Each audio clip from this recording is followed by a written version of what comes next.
Hello everyone, welcome to GoTarryn TV. This is Dr. T, PhD, the prodigy of sports psychology, about to welcome back another wonderful guest, in fact my favorite guest here on GoTarryn TV, all the way from Johannesburg, South Africa, Ms. Natalie Joel. Now before Natalie rejoins us back here on GoTarryn TV, I'd like to ask everyone out there, if you please be so kind as to like this video, leave us a comment, and share it with all of your friends and family out there.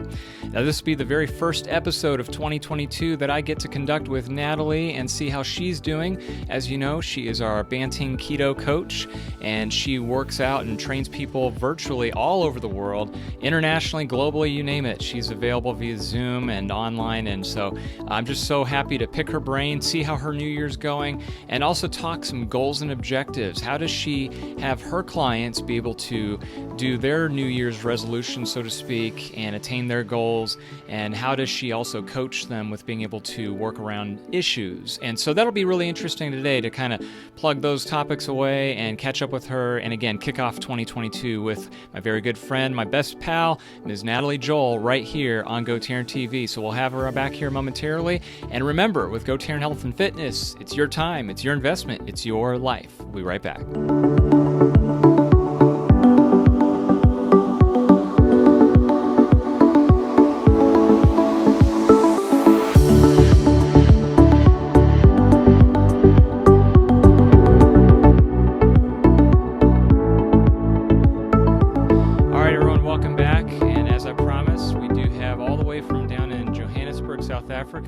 Ms. Natalie Joel, once again rejoining us, but for the very first time for the new year. Natalie, how are you doing out there today?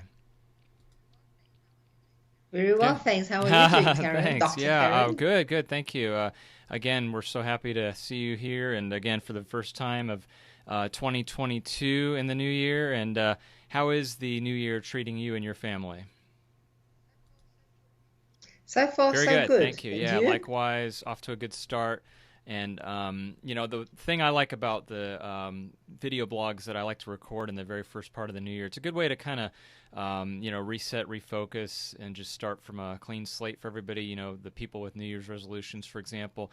And that's what I wanted to kind of talk to you about today is kind of, in a sense, like a reboot for people who are out there and if they're still struggling with weight loss and trying to figure out how to do it, especially with everything going on in the world, with all the limitations we have.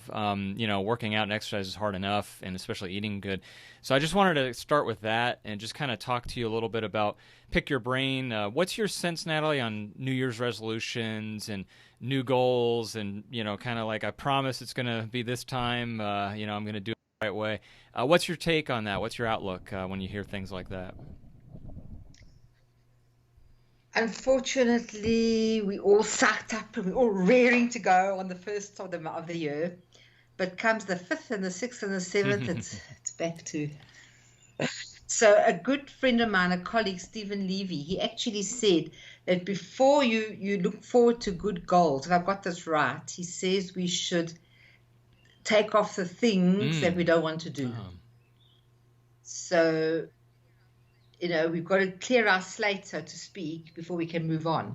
So if we've got all these issues, we need to work through them before we can make new issues. Because, if we've got this craving for whatever it may be, maybe we've got to work on how we're going to overcome that craving before we say, I'm going to lose weight.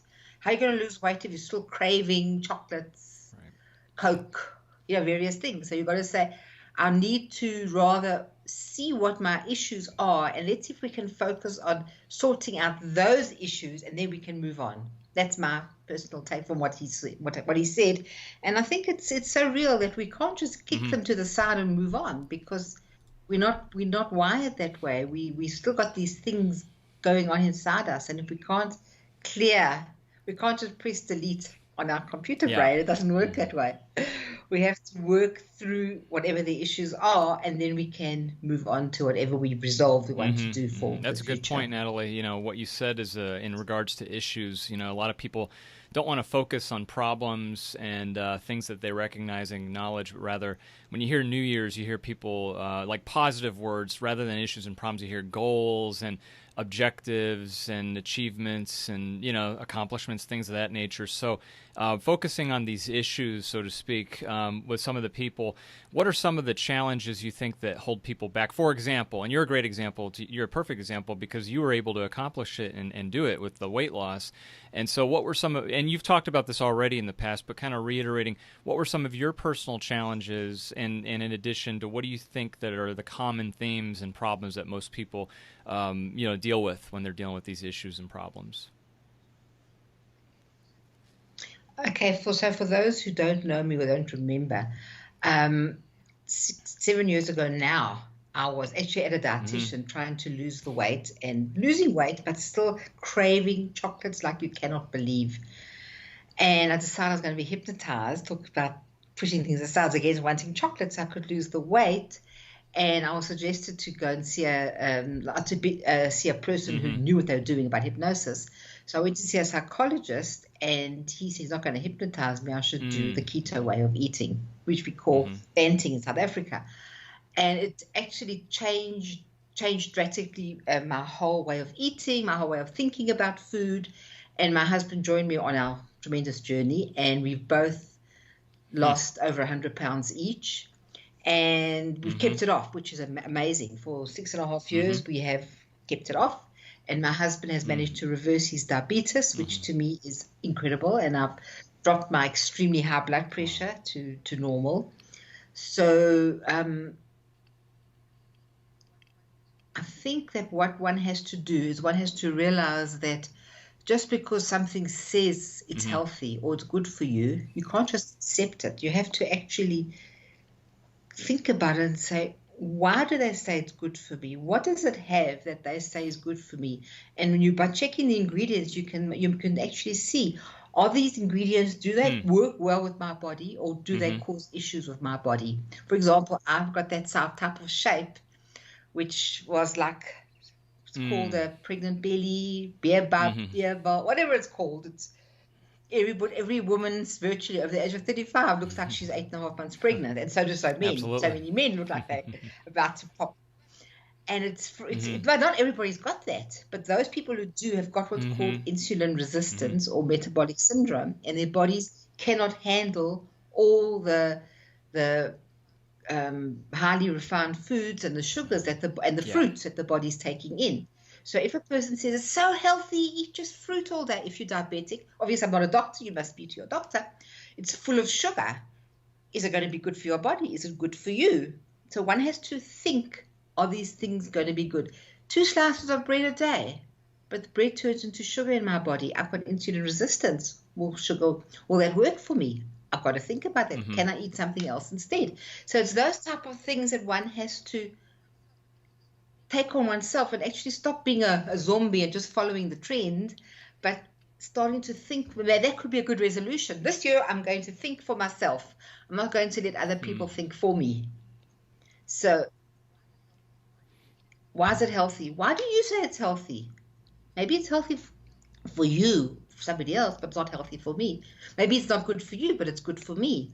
And by taking ownership of our issues and not blaming everybody else, you can get going with things. That's powerful, Natalie. I agree. The ownership is huge because it's like, you know, I'm sure you tell your clients the same thing. Like, you and me can't change them. We can't do it alone. There's no way that, you know, we can tell them all day long what to do, but unless they take that ownership, like you said, they're the ones that can either do it or not, and ultimately it comes down to them. So very well said. How about for goals, Natalie? Like for those people who want new goals and are resetting their goals and creating them for this year, kind of what's your advice on maybe planning those goals, how to set them the right way, what to be careful with?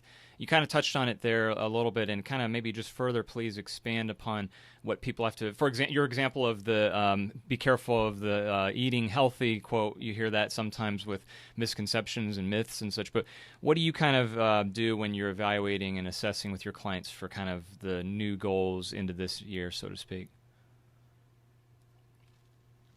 Well, I always, not always, but I normally say to people, don't take these ginormous steps. They're not going to help you. You've got to take small little steps, because having goals that are so huge, I'm going to lose 50 pounds in the next 6 months.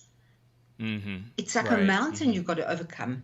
And people think next, I'm all going to do it, blah, blah, blah.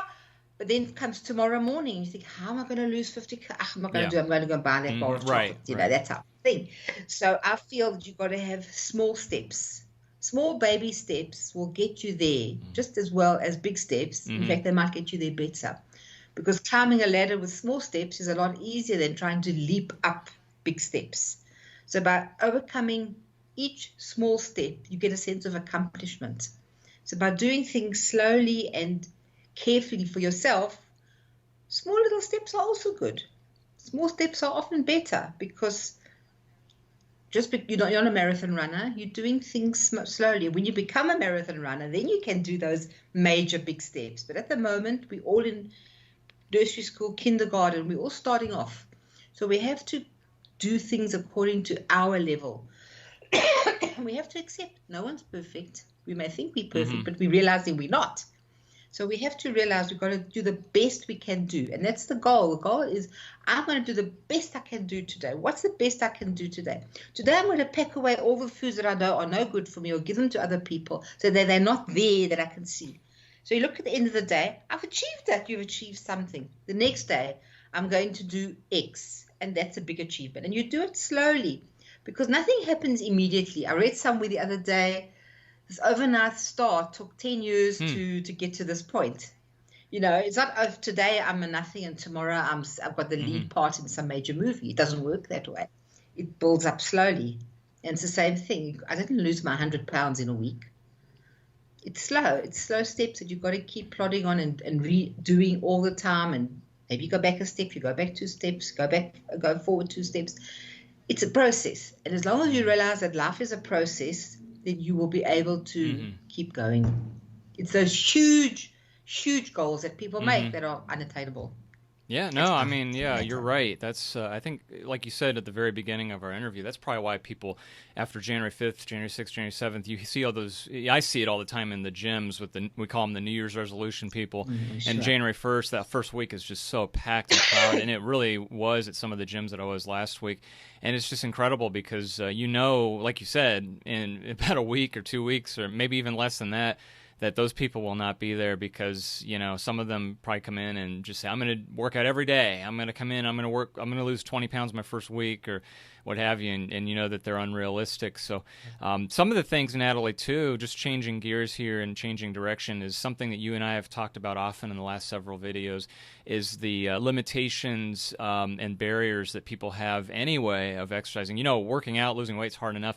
But when you throw in a pandemic and problems of gyms being closed, for example, here we have a lot of fitness centers not only closing temporarily, but just permanently shutting their doors because they just can't sustain all the loss. Oh, yeah. So it's happening everywhere. We're seeing it. We're seeing people not wanting to personal train in person because they're worried and scared to, be close to others. And it's rightfully so. I understand some of the fear out there. And you never know who's vaccinated. You never know who's going to wear a mask. You never know where they're going to require vaccinations. Are they going to require masks? And, you have fights on both ends, especially here in our country, which is so politically divided. But how do you address kind of some of these? And that's a hard question, obviously. But as you think about this, you say that you have people who are just kind of fearful and scared to work out and exercise. What are some of the ways that we can kind of, resolve these problems and get past these kind of, barriers or even brick walls of being able to climb over that are put in our place? I think you as a fitness expert would know more than me, but I feel there is so much that one can do just as a layman that one can do at home. On internet, there are so many exercises you can look up and say 5 minutes, whatever it is. I saw even one that was for people who are immobile that they can use, that they can do on their chairs, which is incredible. And I think that walking is amazing. That walking in the streets Or even if you're scared of the streets around you, maybe there's a shopping center that you can go to, a mall that if you go from one end of the mall to the other and you walk briskly, that's a good walk. That's good. It's hard with a mask if it's obligatory to wear a mask in the mall, but it's a good walk. You can walk up and down. You can walk different floors instead of catching the lift, the escalator, the elevator. You can walk up the flights of stairs. You can walk down to the parking area. If you really want to do something, you can look around your area. What is there that will challenge me that I can go and walk? And even if you're in a apartment building, you can walk up and down the stairs. I wouldn't suggest walking from the bottom floor to the top in one day, first time, because you'll be finished. You'll never be able to get down to where you want to go. But one flight up and down a couple times, it's a good workout. You're right, Natalie. That's true with like you said earlier, baby steps and incrementally progressing each time. I think that's a great alternative. And like you said, the online way is a great way. Obviously, for especially you and me, people who we can train and coach remotely and virtually pretty much anywhere in the world. I mean, what a great thing, that we can do that through, whether it's Zoom or Skype or what have you. So, you really hit it on the head there. I think that one of the keys is letting people know that we can come up with all the excuses in the world, but the good news is, and you said this earlier, we can take ownership of how are we going to be able to lose weight and get into better shape. And, so with everything that's going on, Natalie, and, just kind of you mentioned too, the masks, for example, there's been a lot of controversy and disagreements on that too, as far as efficacy and working out with it on and exercising with a mask. And so we've seen all the arguments on that. What's your take, for example, where you're at, is it obligatory for a lot of people to wear them, like during exercising or fitness centers? During exercises, at the gym that I go to, the two gyms I go to, when you're doing the heavy exercising, there's no, and obviously when I'm doing the swimming, I don't wear the mask either. It could be a bit difficult, but so the swimming, there's no mask. And when you're on the machinery and all that type of thing, they say that if you don't wear a mask, don't stand close to somebody else, but the machines have been placed apart from each other. And I note that very few people wear the masks when they're exercising. I find it impossible to really get up a good head of steam and still wear a mask when I'm exercising. So I think most people feel the same way. How do you find it? Good question, Natalie.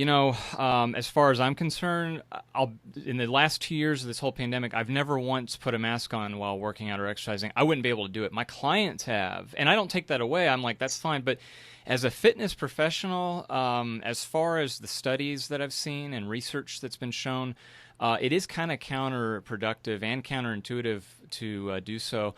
For many reasons. We've talked about them before, I think, with, inhaling the carbon dioxide and not being able to produce the oxygen amount sufficiently. And so you run into problems like that. But at the same time, I do have clients who strongly recommend that they want to wear them while they work out. And I just warn them, I'm like, just don't overdo it, don't overexert. And at the same time, in the fitness centers, it's kind of tricky. And I see this every day. This is really interesting, especially here. I just see fights all the time between the members, because amongst the members coming in right now, at most of the fitness centers, they do not have the requirement of masks. But at the same time, you have a lot of people coming in. And I see this, for example, yelling and angry because people aren't wearing masks. And just the other day, I had a member who yelled at me, like telling the front desk, that trainer's not even wearing a mask. And it's like, okay, so, and I'll be honest, like when my clients prefer to have a mask on, I'll ask them, I'll say, I'll throw a mask on if you want while we're extra. It doesn't bother me. I mean, I'll do it if it's, obligatory. But as far as it being, a personal choice, if it's up to the establishment, I kind of just follow suit. For example, here in our country, any medical office, hospital, any practice that deals with medicine, you have to wear the mask 100% of the time, which I'm happy to do so. But in the gyms, I see that as a big problem right now. Do you see that, for example, like the boxing gyms or anything like that, where people kind of have little disagreements with each other and such, or is it not as prevalent there? No, That's actually, good. they don't disagree. Yeah, But we definitely. are very lucky about that. But very few people wear the mask. And I found a lot of those who start wearing the mask at the Oh end of yeah, it the happens all training, the they're time. not You're wearing the right. mask Exactly. anymore. Yeah. But there are one or two who Yeah. do keep it on the whole time. But most of us, look, I'll tell you, gyms have never been as clean as they are now, because when you use Right. equipment, you take It's the true. thing, Exactly. sanitize it, you wipe it down, Yeah. put it, throw that in the bin. So that's one It's true. advantage, is that gyms have never That's been, a good the gym point. equipment has Yeah, never you're been right. as clean as it is now. Hmm. But besides that point, I mean, that is continuing, that they are continually wiping down surfaces, which is good, never mind for COVID, but for other Yeah. germs that are floating around.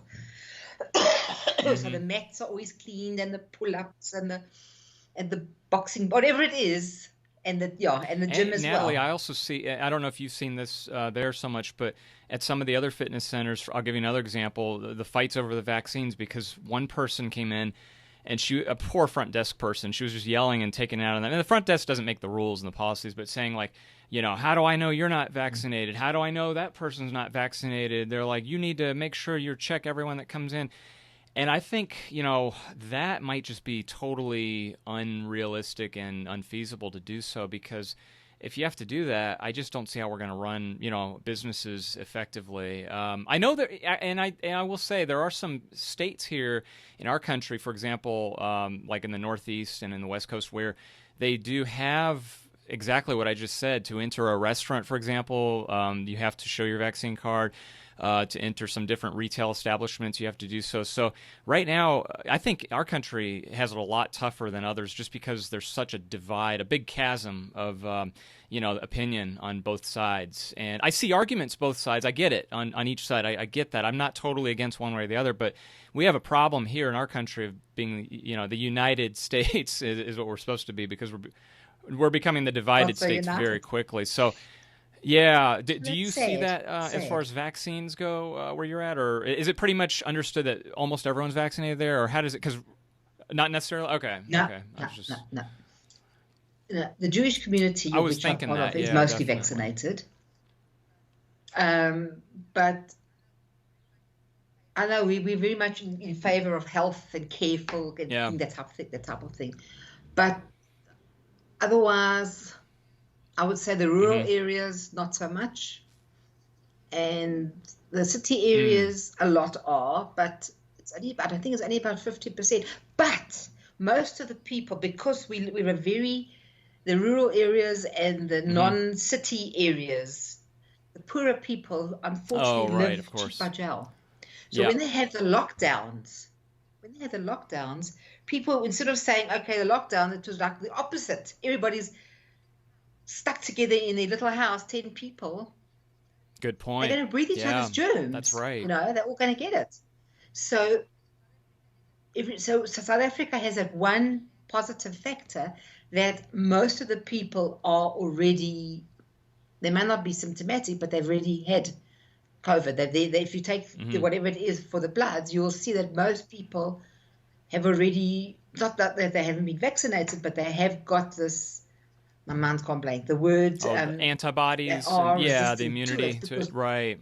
Yeah, antibodies and everything. Because of the way we live, that so many people are so close to each other all the time. And these lockdowns forced people, and then we weren't allowed to go out, they weren't allowed to go to the beach, so they were stuck inside, where you can breathe each other's air all the time. You couldn't go outside. So it made people swap germs, so to speak. So virtually everybody has got the antibodies.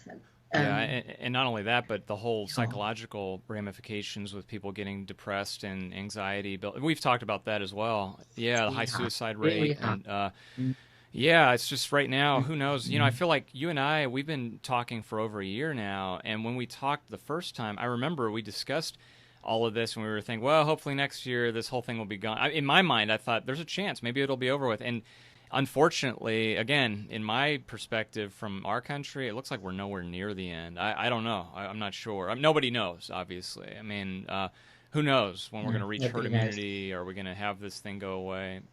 Yeah. Herd immunity, that's the thing. Yeah. Well, our country, Same Omicron, with us too. Yep. has flown through the country. Virtually everybody normally Right. would say, I've got a sore throat, Yeah. I've got flu, I've got tonsillitis. But now a sore Absolutely. throat means Yeah. Omicron. That's true. Mm-hmm. So, and it's also very mild. And apparently, Yeah. virtually everybody, they say, Mm-hmm. virtually everybody has had it or getting it. And the wonderful thing is that it's very mild and people are not dying and very few are going to hospital. That's good.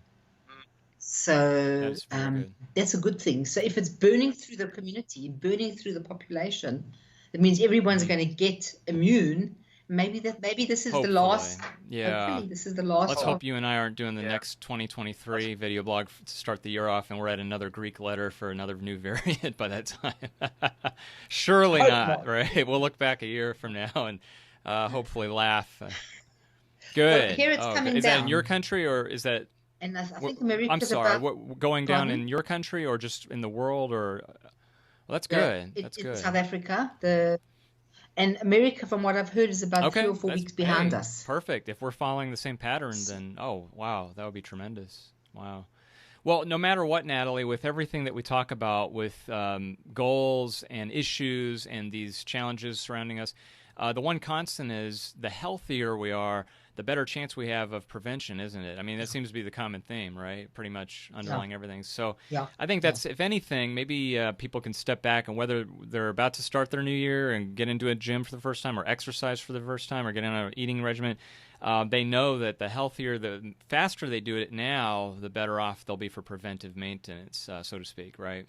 Yeah, I guess we can all agree on that. So, well, that's great, Natalie. Again, you're always doing such a wonderful job, both helping people out there, but also on these video blogs. I always enjoy these times with you. They go by so quickly. As we're wrapping up, Natalie, can we go ahead and not only plug your information, but go ahead and tell the folks out there what you're up to for the first part of the year and your programs and everything you have to offer, and how they can reach you directly, please. As Taryn mentioned, I am a keto coach, a Banting coach, and I normally do one-on-one coaching. I do it throughout the world.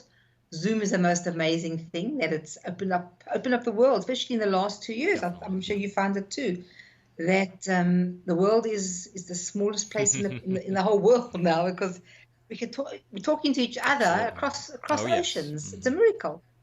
So reaching out for coaching, for fitness advisors, for whatever it is, Zoom is there. And if a person just wants to take that first step, there are people that can help. And if people are interested in losing weight and gaining health, I'm here for anybody who would like to speak. And I'm on Facebook, Living Keto with Nat, or Natalie Joel. More than welcome to have a look. And on Instagram at Natalie Joel, and on Twitter. Excellent. Natalie And you always Joel. have those groups open, too, on Facebook that people can join as well. So that's excellent, too. Yeah.